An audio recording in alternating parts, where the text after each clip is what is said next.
Tātad šo parasto mušu kāpurus mēs visi pazīstam. Viņi ir balti, viņus var nopirkt arī makšķernieku veikalos, un tos izmanto makšķerēšanā. Ja? Bet šo mušu kāpuru mēs nepazīstam, jo viņi vispār ir no citas planētas. Tu parādīju šie te, bet zeltenais ne, bet šīs mušas. Man liekas, tās sauc par ziedmušām. Pasties kādu kāpuru. Ja? Šeit viņi ir aizgājuši bojā. Man viņi gribēja dzīvot, šķiet, ka viņi nāk tur no mēslu prātus, kas ir bija. Ko var darīt, viņi tagad ir beigti, jā?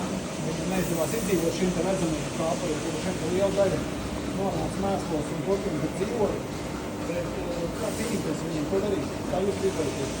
Mēs ar šādu problēmu saskāršies.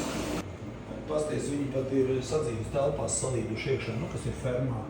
Tie ļoti kārtīgi fermi vispār, bet šitie te mošķi no citas planētas, ja, viņi te ir milzīgi daudz, kas ir kā viņi izstāda. Viņš neumolīgi viņa klātbūtnē. Kā jūs cīnaties, kāda jums ir tā pieredze un paņēmieni, produkti, insekticīdi, kaut kādi mēslos pievienojumi produkti, ar ko palīdzību tik galā ar šo tēmu. Gaidīšu jūs, padomus, rekur arī mamma. Tā.